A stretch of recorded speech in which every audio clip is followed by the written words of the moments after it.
You're listening to the Jan Price Show, all about movies. And today, my guest is the director of programming for the Santa Barbara International Film Festival, Claudia Puig. Welcome to the show, Claudia. It's good to Hi, have you here. I know you're crazy right now.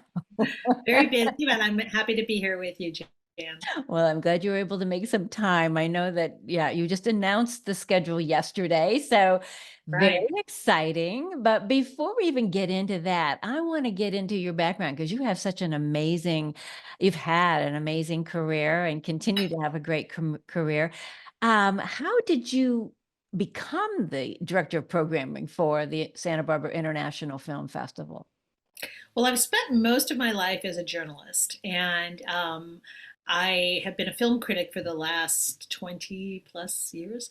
And around 2015, I left USA Today and had some ideas in mind. I was thinking I wanted to teach college. I wanted to look more into film festivals and programming them because it's kind of a natural fit for a film critic. You know, you're curating films, and that's what you do as a film critic. And you watch a million things, and you go to lots of festivals. So I thought I'd love to get involved in that world. And so my first job as a programming director was at the Napa Valley Film Festival back in 2015. And I've And attended then, that many times. I love that. yeah, I love that film festival. it is no more, but it was great when it was. Yeah. It's a good one, of course. Who doesn't like to go to Napa? So Right, that right. was great. And then from there, some people that I met through there brought me up to the Mendocino Film Festival, and they asked if I wanted to be a program director there. And my joke was that I was going to make my way through the wine country, one festival at a time. Did you go to Sonoma? Well, I was on the jury for Sonoma this past year, so yeah. Yes, you did then. Now I got to move to France and Italy. There's a lot of wine countries. Really? That's It's like, a great job. I want to do what you do. Films and drinking. Hey, what film can be better? festival. That's right. Curator only in wine country. Because we And have Santa great Barbara wines has here its share. too. I'm sorry, go ahead. What? I said Santa Barbara has its share too. So Yes, it does. um, anyway, so then from there I went to Mendocino, and then from Mendocino I got a job that was not in wine country in Chapel Hill, North Carolina, and then AFI as their senior programmer. So I've just been working in film festivals now for probably like the last 8 years, and it's been really great. I still review movies. I still do an NPR show with some other critics, and up until very recently, I was president of the LA Film Critics Association. So I've kept my hand in all that, but it's very easy to have the two kind of dovetail. And then I've also been teaching off and on. So I kind of remade my career as a person who was just, strictly a journalist. I went from a reporter to a critic, and now I kind of, I do some consulting. I moderate panels and Q and A's. So I'm really enjoying this new phase of my life because it's a lot of fun. It sounds very exciting. I was going to wonder though, if you do you have time for a life? I try. Yeah, my husband wonders that sometimes too. I have children who are grown, so that's nice, and we do a lot of traveling. I do kind of make time. That's what's kind of for me just a kind of a perfect existence at this point because I work really hard on the Santa Barbara Film Festival for those 6 months, and then I take a little break. We're going to do some traveling, and then I have another film festival that I work on, which is a women's film festival Oh, up in Bellingham, Washington, and it's a much smaller festival. It's just a few days, and then I still am doing Mendocino, and that's in June. But then I kind of have a month where I'm doing a little bit less, and I'm maybe just consulting that month or doing the radio show. So it's a really nice balance. I it love it. sounds like it. Yeah, it sounds great. And following your passion all the way through all of it, that. All of it is my passion, and I've just learned. I've gotten to the point now after being in the business for a very long time that I just kind of do the things that I really feel strongly about.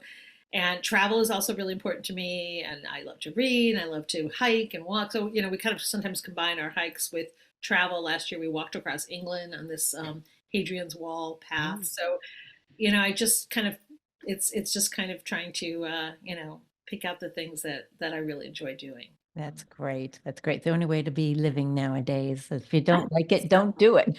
Exactly, right? I mean, there's always things that we don't like that we have to do, like pay Right. taxes or, Yeah, laws, exactly. you But if you're in a career that you really hate, it's like starting Oh, to what's there's your no point. passion. Yeah. Yeah, Yeah. exactly. So you work on this film festival for 6 months. When does that start? It starts around August, middle of August, and then we go through the festival and we kind of do some wrap up till the end of February. So it's a kind of a 6 month period. The programming team, which is 4 people, including myself, we go to the Toronto Film Festival, which is in early September, Mhm. and watch a lot of films. End up, I think I watched about 28 films in a week or something last time. Um, and then, we program some of those films, and then we come back and hit the ground running. We kind of had gotten some starts a couple of weeks before that, and we watch a lot of movies. We have this year, I think we had about 4,000 submissions, and we do have some other screeners that help us out, but it's watching nonstop from morning till night, which makes it hard. I find it challenging because I'm also trying to watch all the things that are up for the Oscars and things I need to review. So it's a lot of time spent looking at a screen. So for my Yeah. off time, that's why I like to go walking or read a book or something other than watching things. Yes. But Yeah. you You have to get out and do other things. have to get out in nature. Yes. When you're watching that many movies, I mean, how many would you on an average day watch if you're starting early in the morning? Probably 4 or 5. It just Okay. depends. Does your brain get a little boggled as far as, gee, which movie would I be interested to have in the festival? Versus, I mean, how does that all work for you? It does get boggled, kind of at certain points, not so much that day. You're kind of making notes and noting which you like, and then we have meetings and we'll discuss them and we'll say, oh, we want to watch this one, and then we'll have long discussions. This is, for people who are real, passionate about film, who are, cinephiles. It's a dream job because you're talking about movies all the time. You're talking about Right. what you like, what Right. you didn't like, and discussing it. This reminds me of this and that, and all 4 of us are those people. So we're of different generations. We come to it from different directions, but that's the one thing we all definitely have in common. So it's very fun. But yeah, I mean, it's hard to not get a little bit, like, especially when they start to have similar titles, which is a problem we had this year. We've had it before where you have 2 films that have exactly the same title, You're and kidding. no, it's crazy. And then you have to say, oh, that's the documentary versus the narrative, or they have similar titles. This Wow. year we have The Edge of Everything and On the Edge, and a Movie Man, and the Movie Life, or things like that, where it's kind of hard to keep them all straight. I wish people worked a little more on titles. That's just my But how do they know that other people are, submitting movies with similar titles? So Yeah, my question, or just, like sometimes titles are meaningless, like yes. the end of everything. What does that mean? Like when someone says like Black Panther, I know exactly what that means. Or someone says Barbie, or even Killers of the Flower Moon. Those are very, very clear cut. But then you get things like As Good as It Gets, or, like vague phrases that don't have anything really to do with the Right, content. Yeah. exactly. So you have 4 people in addition to you? And are they 3 people in 3 addition to. people in addition to you? So how do you divide? Are there people that we can mention their names? Are there people Yeah, that, absolutely. They're my amazing programming team. So Natalie Gee she's a filmmaker herself. She makes short films, and so she focuses primarily on shorts, but also on Nordic films. She that's her real interest. So, but she'll watch everything, and we're all programmers. And then Ernie Quitos focuses specifically on Spanish language and Latino films, but he will also watch all kinds of stuff. And he works many film festivals. Natalie works at least one other film festival in the Hamptons. We're all in different parts of the country. She's in Brooklyn, and Ernie is in Phoenix. I'm in Los Angeles, and then Stuart is in Santa Barbara. He's the 4th person, Stuart Short, I and know that. I you know, didn't realize he was one of your programmers. I like stuff. yes, Yeah, he's yeah, great. He's, yeah. fairly recently out of college, and he's much younger than the rest of us, but just very, very wise, very knowledgeable about film. And so it's great also, between four of us, we pretty much span, from young to senior citizen.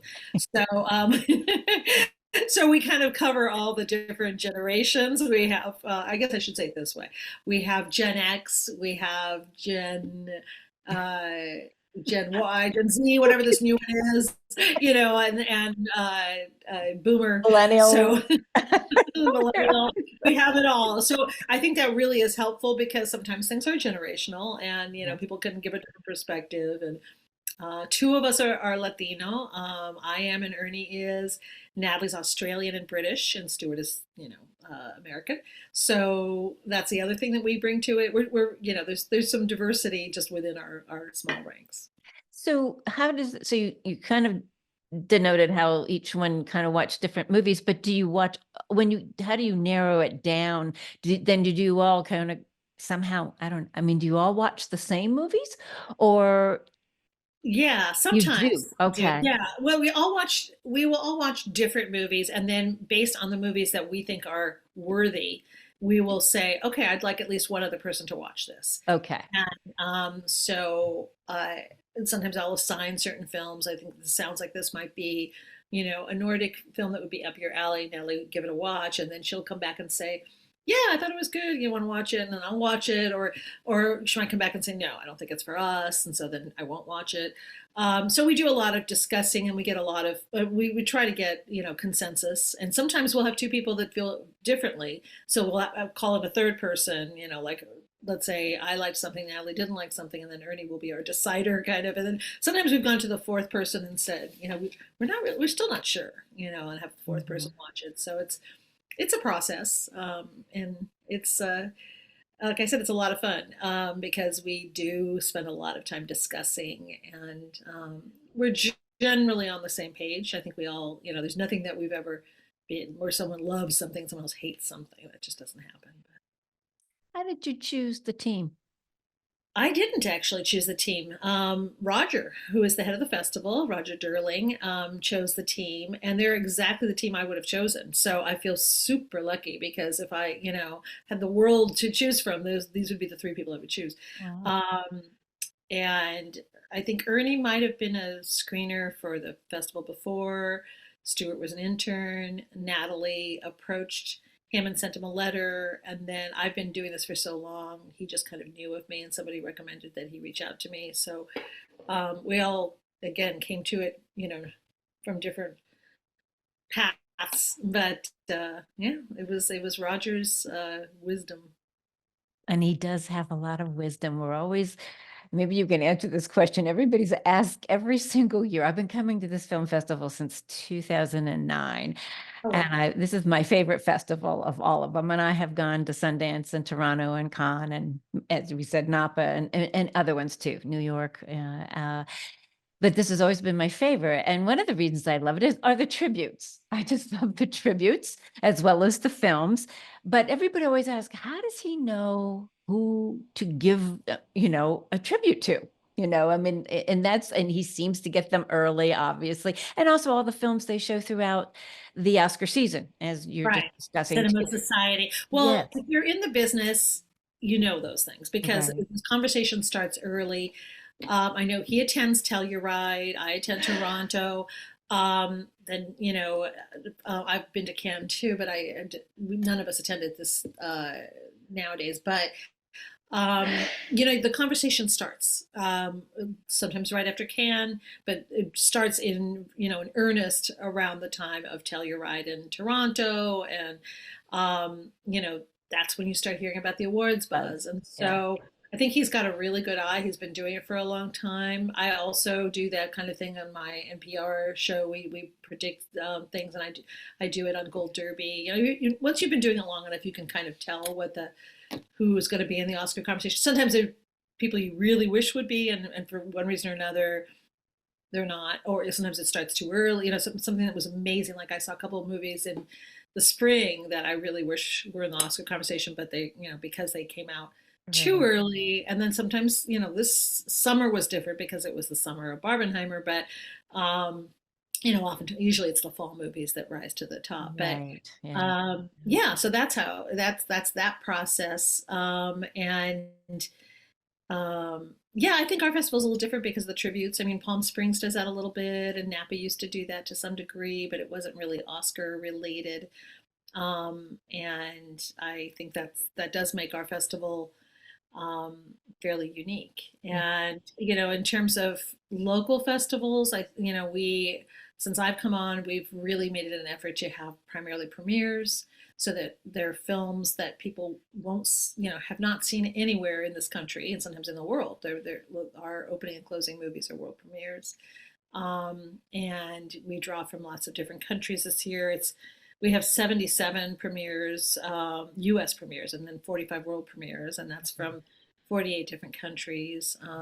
So we'll hear about, like, oh, this movie did really well at Locarno. This movie did really well at um, a smaller festival, but a substantial festival in another part of the world, Italian Black Nights, or New York, or the Hamptons, or so we'll kind of hear about that. But we tend to look a little bit more at the global festivals, not the other U.S. festivals, because we want to be a U.S. premiere. Yeah, and it seems like since you've been doing the programming, it has expanded more of an international feel to this festival. Would that be a correct assumption to say? Because I have felt that in other people that attend feel like you have more representation of many more countries than We're perhaps. certainly trying for that. That is one of my goals, to have more representation from different countries, to have more representation, just a wider breadth of representation, more women filmmakers, more people of color, more LGBTQ, more disabled, crossing all of that, being more inclusive in general. And, countries that we don't know. This year we have a movie from Burkina Faso. I don't think we've ever had that before. So yeah, and a filmmaker from Bahrain. And, just, of course, we've always had Italian movies and French movies and Spanish movies, but I think it's great to really expand. And the more everyone is exposed to stories that come from all over the world, the more it breeds understanding and compassion and all of that. Roger Ebert famously called movies empathy machines, and I just think that's so true. The more we can do that, the better it is for all of us. I agree. Film can help heal people, Absolutely. It start can enlighten, conversations. educate, heal, bridge gaps. Yes. Yes. Yeah. Start new conversations you might not have had before and open your eyes. Well, speaking of that, let's talk about your opening night film that you're going to be premiering. It looks I mean, so a friend sent I me and said, love this we movie have to so go to much. this. I said, well, of course we're going to go to it. Yes, you have to. I'm so But thrilled about this movie. yes, It's one of those rare movies that the minute I saw it, I didn't even ask anybody else to watch it. I'm like, we got to get this movie. It's so great.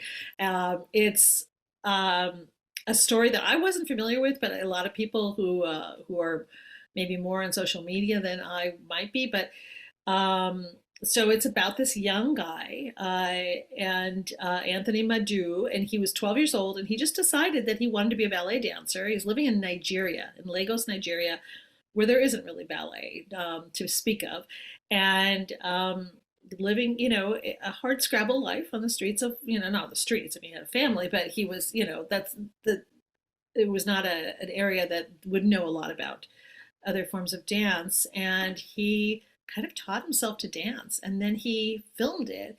It went viral. I mean, clearly it had so much native talent, and I don't know how many thousands of people might have seen that viral video, but certainly this very prestigious ballet school in England, in London, saw it, and then they invited him on scholarship to come. And so the documentary follows all of this, and follows, he'd barely been outside of Lagos, and then suddenly he's, thrust in this completely different world, and very, sort of couldn't be more different from how he was living in England. And then this very rarefied school that is, pressured and all of that. And we follow, and it's so many interesting things happen to him while there. And I don't want to give too much of it away because it's just, it has to be seen. But ultimately, it is so uplifting and wonderful, and it's such a fascinating journey.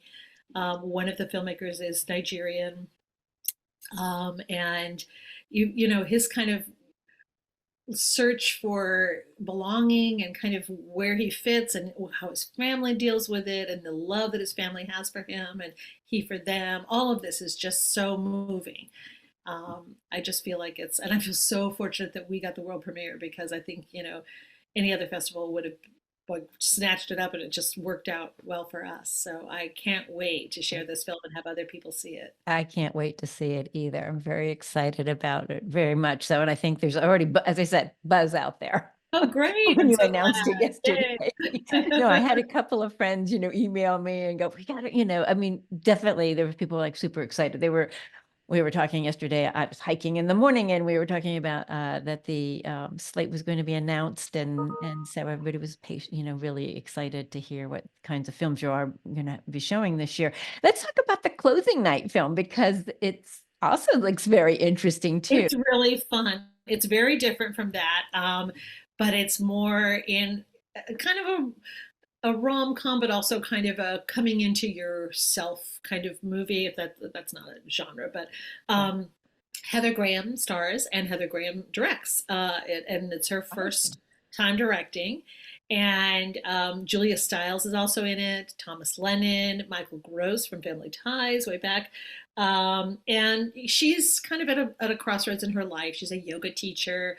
She has this crazy family that she's, close to, but they're also, it's, well, you'll see. They're just a crazy family. And then she's, a dating life that isn't quite going well. She's always kind of trying to fix everybody else's lives. Her life is in a unusual, well, it's just, this is the way her life is going. And it just kind of follows her experiences. It's funny. It's also, occasionally touching, but mostly funny. It's a lot of fun. She does a great job with her first film, and yeah, I think it'll be a really enjoyable for people. It's definitely relatable. Well, great to always close the festival with a fun film. Yes, yes, definitely. A fun, walking out in a good place, laughing and feeling Yeah, good. you don't want to be, I mean, we have a lot of films that are important and darker and, deal with some, generational trauma or war, as films do, and they're wonderful. But I don't think we want to end on that note. So. No. We want to, everybody wants to end on a happy, uplifting note, I'm sure. Right, we all do anyhow, just in starting life. on an uplifting note and ending on a relatable, fun note. So. Yes, yes. So what, is there a particular movie or two or three that you might say, hey, you really need to go see this film if you were going to give some tips to the movie-going public for the film festival? Yeah, well, we have so many, we for people say you love the outdoors. We have an amazing film about, we have a lot of, nature films. We have a film called Alien Contact that's about manta rays, and you see them in a whole different way. They're beautifully shot. It's kind of like a David Attenborough kind of, nature documentary. And then we have another film about the redwoods called oh my god, I'm blanking out the name. Giants. I'll get back to it. Okay. Giants Rising. Sorry. And that, it's about, again, the history of the redwoods, which is fascinating.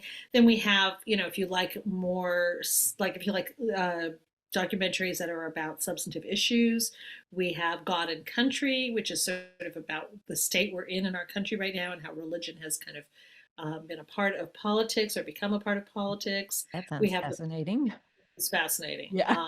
And then we have a couple that are sort of politically oriented that way. There's another one called Running for the Mountains that is about the political situation that was happening in West Virginia, made by two women who were right there on the ground.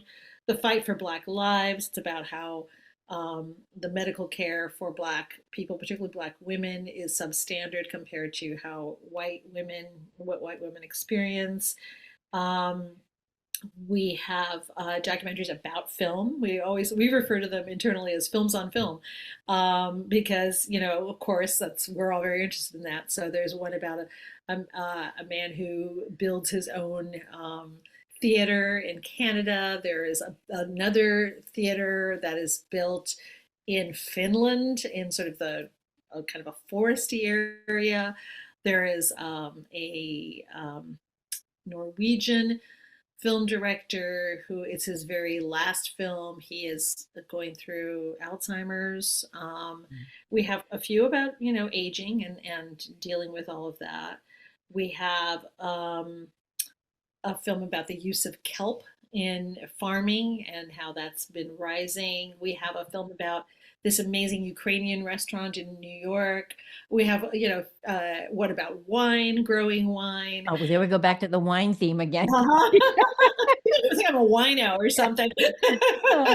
Claudia, I could talk to you some more, but unfortunately our time is up. But everybody, if go get your tickets to the Santa Barbara International Film Festival. Please do. Yeah.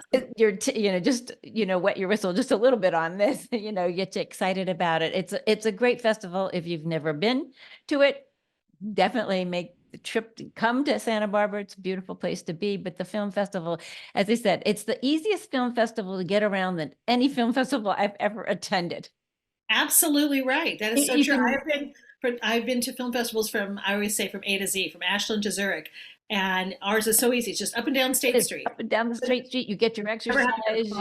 You don't have to get in the car and drive around. You don't have to stand in the snow waiting for a bus. Right. Or get a little bus and go from someplace in the snow. Yeah. No, it's so easy. It is. It's a great festival. It really is. And Claudia, you doing a wonderful job programming the festival. So thank you so much for making the time today. I really appreciate it. For taking the time for us. I appreciate it. And come by and say hello. I will definitely do that. I can't wait. All right. Take care. Thank you so much. Bye-bye.